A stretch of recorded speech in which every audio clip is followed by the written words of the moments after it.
Welcome back बच्चा लोग, math vision में आप सभी का बहुत बहुत स्वागत है। आज हम फिर से एक नए वीडियो लेकर आ रहे हैं। हमने पिछली वीडियो में देखा था कि फ्रैक्शन का एडिशन कैसे करते हैं हम लोग। अभी जो मैं वीडियो लेकर आ रहा हूँ इसमें बताऊंगा कि मिक्स फ्रैक्शन को फ्रैक्शन में कैसे कन्वर्ट करना है, और अगर फ्रैक्शन में आंसर आ रहा है तो उसको मिक्स फ्रैक्शन में कैसे करना है। तो मैंने एक यहाँ पे एक क्वेश्चन लिखा हुआ है, पहले से इसको हम सॉल्व करेंगे, लेकिन सबसे पहले मैं ये बता लेता हूँ कि अगर हमारे पास एक फ्रैक्शन है, जनरल फ्रैक्शन की बात कर रहा हूँ, मान लो इस तरह से मिक्स फ्रैक्शन दिया हुआ है, तो इसको फ्रैक्शन में कन्वर्ट करना है तो कैसे करेंगे। तो सबसे पहले ए और बी को मल्टीप्लाई करके ये नोमिनेटर में जो दिया उसको ऐड करना है, और denominator will be as usual. तो ये हो गया जनरल बातें जो हमको करना है। ये सारे मिक्स फ्रैक्शन को फ्रैक्शन में ब्रेक करने के लिए यही करना पड़ेगा। अभी मैं इसी में से एक एग्जांपल ले लेता हूं। अगर 3 2/10 है तो इसको आपको फ्रैक्शन में कन्वर्ट करना है, तो क्या करेंगे, 3 इंटू 10 प्लस 2 अपॉन 10। तो यहां से क्या आ जाएगा, 30 plus 2 upon 10। So this will be 32/10। तो इस तरह से हमको मिक्स फ्रैक्शन से फ्रैक्शन में कन्वर्ट करते आना चाहिए। अगर कोई भी आंसर जो है फ्रैक्शन में है और उसको मिक्स फ्रैक्शन में आप लिखना चाहते हैं तो क्या करेंगे, ध्यान से देखो बच्चों। 32 को लॉन्ग डिवीजन करेंगे। ये सारी चीजें हम मन में कर लेते हैं। जब आप धीरे धीरे करते करते आप भी एक्सपीरियंस हो जाओगे तो आप भी मन में सॉल्व करने लगोगे, तो ज्यादा वरी होने का जरूरत नहीं है। देखो 10 3 जा 30 आ जाएगा और यहाँ पे 2 है, तो इसको अगर आपको मिक्स फ्रैक्शन में लिखना है तो जिस नंबर से हमने डिवाइड किया है उसको डिनोमिनेटर में लिखो, और जिस नंबर से डिवाइड करने के बाद जो क्वोशेंट आ रहा है उसको इधर लिखो, और जो हमारे पास रिमाइंडर बच रहा है उसको इधर लिखो। तो इस तरह से हमारा मिक्स फ्रैक्शन बन जाता है। तो आई होप बच्चों आपको ये समझ में आ गया होगा कि मिक्स फ्रैक्शन से फ्रैक्शन में कैसे कन्वर्ट करते हैं और फ्रैक्शन से मिक्स फ्रैक्शन में कैसे कन्वर्ट करते हैं। तो ये बातों की क्लैरिटी आपको हो गई होगी। अब हम आते हैं क्वेश्चन पे। अगर ये बातें आप लिखना चाहते हैं तो लिख सकते हैं, वीडियो को पॉज कर सकते हैं और लिख लेना, यहाँ से आपको कभी फ्यूचर में समझने के लिए काम आएगा। अब हम यहाँ पे करेंगे क्वेश्चन को सॉल्व, और थोड़ा सा यहाँ पे एक रफ जगह रखेंगे जहाँ पे हम list common multiple LCM calculate करने की कोशिश करेंगे। देखो यहाँ पे सबसे पहले मिक्स फ्रैक्शन को फ्रैक्शन में कन्वर्ट करते हैं, तो ये मैं डायरेक्ट कर देता हूँ क्योंकि मुझे पूरा पता है, तो आप एक एक करके देख लेना। ये जो आ जाएगा 13/5 आ जाएगा, ये जो आ जाएगा 32/10 आएगा, और यहाँ से कितना आएगा 33/15।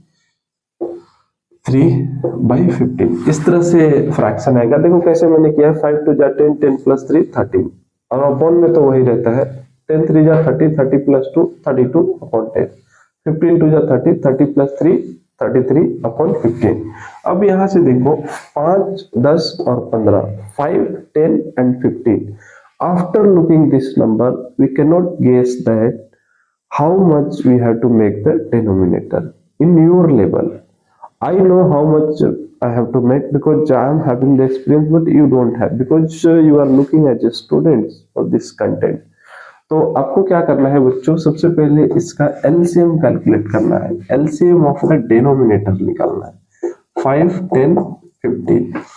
तो अगर आपको डिनोमिनेटर का एलसीएम निकालना है तो आप इस तरह से लिखेंगे, इसको 5 से डिवाइड करो, 5 1 जा 5 2 जा 5 3 जा।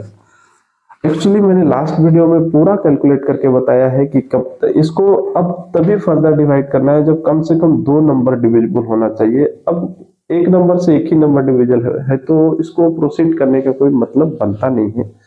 तो हम क्या करेंगे, यहीं पे मल्टीप्लाई कर लेंगे, तो 5 इंटू 1 इंटू 2 इंटू 3, अगर 1 को अवॉइड भी कर दिया तो कोई प्रॉब्लम नहीं है। तो ये आ जाएगा आपका 5 2 जा 10, 3 जा 30। 30 is the least common multiple for these denominator।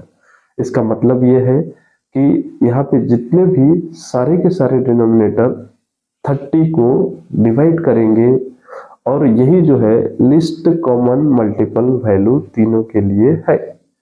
अब सारे के सारे डिनोमिनेटर जो है आपको 30 बनाना है। तो 30 कैसे बनाएंगे, ये थोड़ा सा आपको टेबल याद करना पड़ेगा। 13/5 मेरे पास दिया हुआ है, यहाँ पे 6 से मल्टीप्लाई करना पड़ेगा। अब यहाँ पे 32/10 दिया हुआ है, तो यहाँ पे 3 से मल्टीप्लाई करना पड़ेगा, 3 से करना पड़ेगा। 33/15 दिया हुआ है, तो यहाँ पे 2 से मल्टीप्लाई करना पड़ेगा।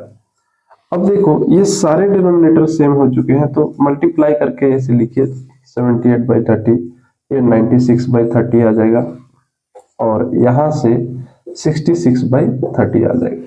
जब आप इसको पूरा सिंप्लीफाई करोगे तो 30 को एक बार लिखेंगे और इसको ऐड करो, 78 प्लस 96 प्लस 66। अब ये ऐड करने के बाद क्या आ रहा है उसको देखो, 6 प्लस 6 12, 12 प्लस 8 20, तो 0 यहाँ पे लिखो। अब यहाँ से कैरी 2 है हमारे पास, तो 6 plus 9 15, 15 plus 7 22, 20 plus 22 plus 2 24 by 30. So 0 0 will get cancelled. Now remaining is 24/3, 3 8 ja. So this is the beautiful answer what we are getting. I have expected कि we will be getting fraction answer, but by default we are getting simple number. इसलिए मैंने पहले आपको fraction से mix fraction और mix fraction से fraction बता दिया था। अगर यहाँ पे ये फ्रैक्शन में वैल्यू आ रहा होता और अगर ऐसा पॉसिबल होता कि न्यूमरेटर बड़ा है डिनोमिनेटर से, तो हम इजिली इसको मिक्स फ्रैक्शन में कन्वर्ट करके आंसर लिखते। ठीक है बच्चों, तो आई होप कि आपको ये सारे कंसेप्ट अभी मैंने समझा दिया, आपको समझ में आ गया होगा। तो आने वाला वीडियो में मैं आपको इसी तरह से सब्ट्रैक्शन सिखाऊंगा, मल्टीप्लिकेशन सिखाऊंगा, डिवीजन सिखाऊंगा, सारे के सारे कंसेप्ट मैथ को बहुत इजी तरीके से सिखाऊंगा और आपको बनाऊंगा मैथ का एक्सपर्ट। ये मेरा वादा है। आप बहुत मेहनत करना मेरे साथ, जितना मेहनत करेंगे उतना एक्सपर्ट बनेंगे। और एक बात याद रखो बच्चों, कोई भी पाथ पे चलो आपको मैथ सीखना ही होगा। Life is the math, life जो है मैथ के बेसिस पे है। मैथ्स कहीं भी आपको छोड़ने वाला नहीं है, तो मैथ से भागो मत, मैथ्स जरूर सीखो और हमारे साथ जुड़े रहो। लाइक करो, सब्सक्राइब करो, शेयर करो। और एक चीज और ऐड करना चाहूंगा यहाँ पे कि ये जो मैं कंसेप्ट सिखा रहा हूँ ये सिर्फ छोटे बच्चों के लिए नहीं है। Those who are preparing for the general competitive exam like NTPC exam, SSC exam, banking exam, जो भी कॉम्पिटिटिव एग्जाम है उसका बेस यहाँ से चालू होता है। आप कहीं पे जाओ 25, 30 हजार, 40 हजार पैसे देके यहाँ से सीखना चालू करोगे। ये मैं आपको फ्री ऑफ कॉस्ट सिखा रहा हूँ, तो जरूर सीखना। ठीक है बच्चों, तो आई होप कि आप मेरी बात को समझेंगे, मेरे साथ जुड़ेंगे और सीखेंगे। Thank you so much, bye bye, will meet you again.